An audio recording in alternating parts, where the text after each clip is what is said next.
Work from home, kerja dari rumah kadang menyenangkan, tapi kalau ceroboh dan gak hati-hati bisa jadi malapetaka ya. Lagi serius meeting, lagi video conference, atau jadi speaker di sebuah webinar, tahu-tahu orang rumah ikutan in frame ke dalam video dan ya untung aja kalau lagi nggak telanjang. Belum lagi disturbing lainnya, suara flush toilet yang nggak sengaja masuk ke dalam audio misalnya, atau lupa matiin mode video yang masih on, sementara kita lagi di toilet. Jadi cari spot yang ideal lah kalau pilih tempat kerja di rumah buat WFH. Sebenarnya nggak perlu ruangan khusus juga, karena kita bisa kerja di mana aja di sekitar rumah. Di meja makan bisa, di ruang tamu juga bisa, atau di teras. Nah, buat Anda yang kebagian jatah WFH di masa pandemi COVID-19 ini dan harus kerja dari rumah, yang sebenarnya mungkin Anda nggak biasa juga kerja dari rumah atau nggak punya space khusus di rumah sebagai tempat kerja, Anda bisa membuatnya dengan gaya minimalis.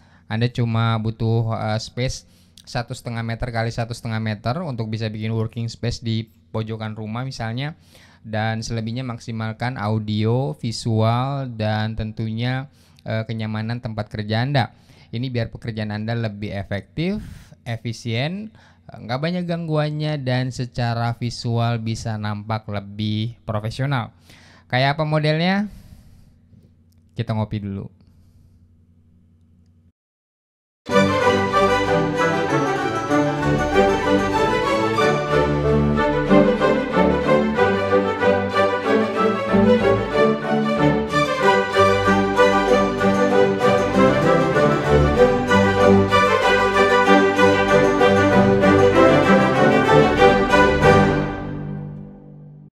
Oke, yang pertama yang diperlukan adalah tempat yang terisolir di sekitar rumah Anda.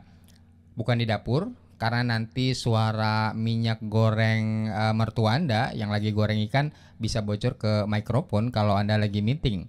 Cukup cari pojokan rumah, misalnya di ruang keluarga atau di ruang tamu, atau di tempat-tempat yang kira-kira menurut Anda memang nggak banyak gangguannya. Nggak perlu luas-luas juga, cukup 1,5 meter kali 1,5 meter, cuma untuk naro satu meja dan satu kursi. Nah, untuk lebih mengisolir lagi, sebaiknya tutup sekeliling meja kerja Anda setinggi kira-kira 1,5 meter, jadi mirip kubikel di tempat kerja Anda di kantor. Ini terutama untuk menghindari aktivitas orang rumah yang sering lalu lalang di sekitar meja kerja Anda atau di depan Anda. Oh ya, usahakan working space-nya membelakangi tembok ya, supaya Anda punya background. Ini bisa mencegah aktivitas orang-orang di rumah Anda untuk tidak masuk ke dalam video kalau sewaktu-waktu Anda video conference, misalnya kalau lagi Zoom meeting.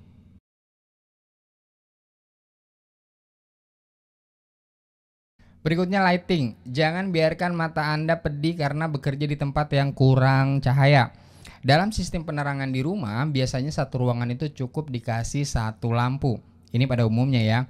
Beda dengan supermarket misalnya, atau di tempat keramaian lainnya yang biasanya di tiap pojok ruangan tuh ada lampunya, karena menyesuaikan dengan aktivitas orang-orang di sekitar tempat itu. Kalau memang working space Anda kurang terang karena harus berbagi lampu dengan keseluruhan ruangan, maka sebaiknya tambahkan lampu khusus di kubikel Anda. Jadi menyesuaikan juga dengan aktivitas Anda di ruangan tersebut. Apalagi kalau pekerjaan Anda menuntut banyak membaca di meja kerja ya. Satu lampu cukup untuk lampu utama, ukurannya kira-kira 8 atau 14 watt, dan kalau bisa pakai lampu LED.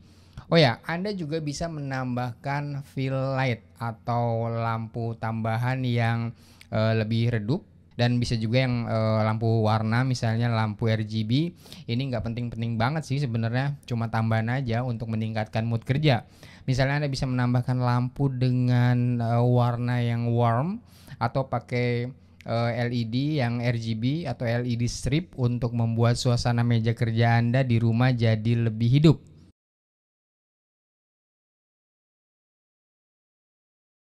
Audio nggak kalah pentingnya ya, karena ketika rapat video conference atau audio conference dengan kantor, Anda perlu menyampaikan laporan hasil kerja Anda selama bekerja di rumah. atau setidaknya sekedar menyampaikan ide dan gagasan dalam rapat kerja dengan loud and clear, keras, jelas, dan dengan lantang. Ide bagus kalau nggak tersampaikan dengan proper, bisa-bisa nggak ada yang peduli. Kalau suaranya aja nggak kedengaran jelas, gimana mungkin idenya juga akan dipahami dengan jelas. Salah satu cara untuk memenangkan pendapat atau untuk mendapatkan persetujuan dari orang lain, misalnya dari rekan kerja Anda atau dari bos Anda, selain logika dan analitik yang runut, adalah menyampaikan argumentasi dengan jelas, dengan lantang, dan kelihatan tegas. Dalam video conference, audio punya peranan yang penting. Untuk menyampaikan pesan, Anda akan menggunakan alat bantu, mikrofon. Paling simpel adalah dengan mikrofon bawaan dari laptop atau dari handphone yang Anda gunakan untuk video conference. Dan salah satu fungsi mengapa working space atau meja kerja Anda perlu tertutup di sekelilingnya adalah supaya suara yang Anda sampaikan bisa lebih terfokus, terpusat hanya di sekitar working space Anda saja atau di sekitar meja kerja Anda.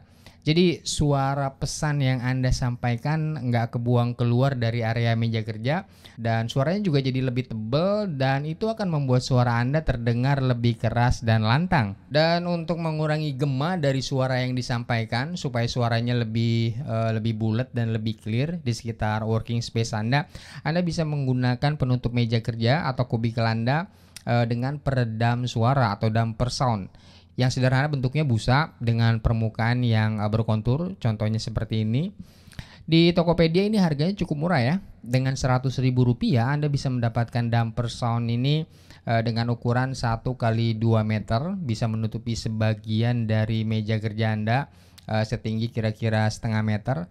Oh ya, kalau Anda mau lebih optimal lagi, Anda bisa menggunakan mikrofon eksternal, bukan mikrofon bawaan dari laptop atau handphone.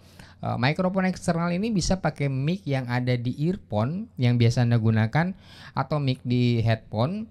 Suaranya biasanya akan lebih kencang karena posisinya dekat dengan mulut, dekat dengan sumber suara. Tapi kekurangannya, kadang-kadang mikrofon dari earphone ini suka nggak konsisten suaranya. Kadang rendah, kadang tinggi, apalagi kalau jaringan internetnya lagi nggak stabil. Dan kalau suara Anda mau lebih sempurna lagi, Anda bisa menggunakan mikrofon eksternal yang khusus.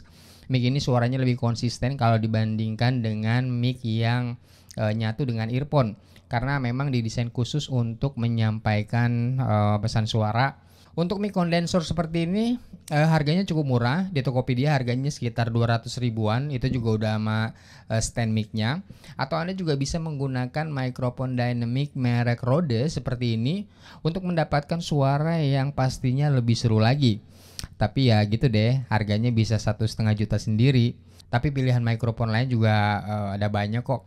Ada merek Boya yang lebih kecil, lebih murah, lebih praktis. Penggunanya juga bisa tinggal clip on di baju atau di kemeja Anda.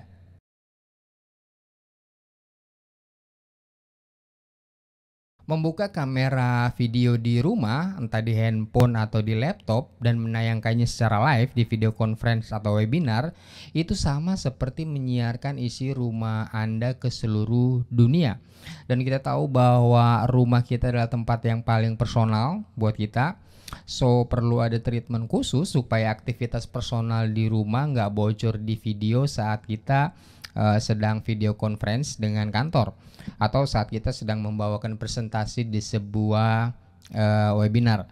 Dengan working space yang terisolir dan proper, kita nggak perlu takut aktivitas personal di rumah bocor keluar, dan bahkan kita bisa lebih mengoptimalkannya lagi tanpa perlu was-was.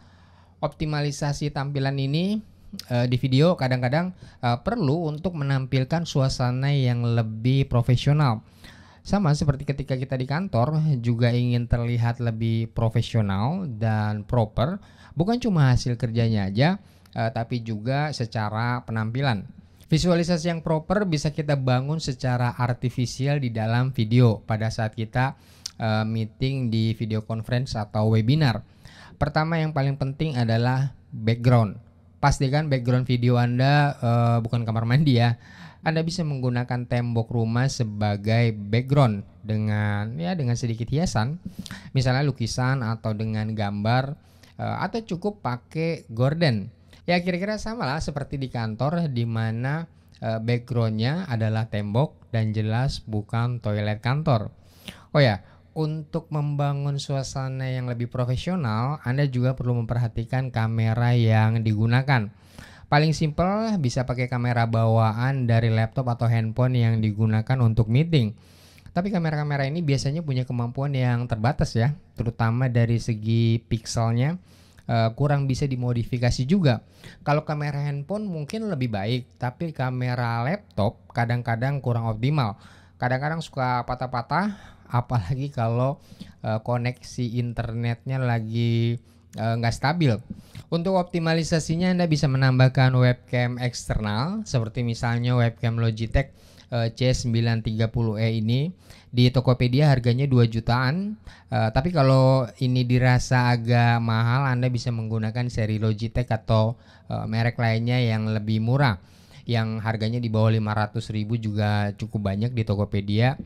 Dan kalau Anda punya kamera di rumah, misalnya kamera mirrorless, ini juga bisa digunakan sebagai webcam untuk keperluan video conference. Banyak aplikasi dan software yang bisa memfasilitasinya, membuat kamera Anda, terutama kamera mirrorless, untuk menjadi webcam di meeting. Nah, tadi cuma beberapa pilihan aja ya yang bisa Anda gunakan untuk keperluan WFH Anda di rumah selama masa pandemi ini, supaya meeting-meeting Anda dengan video conference lebih efisien, lebih proper, atau ingin tervisualisasikan secara lebih profesional. Itu tadi cuma alternatif saja. Anda tentu bisa mengkreasikannya dengan lebih gokil lagi sesuai dengan kebutuhan dan keinginan Anda. Demikian informasi ini kami sampaikan, semoga berguna dan bermanfaat bagi pekerjaan Anda selama WFH di rumah, dan salam.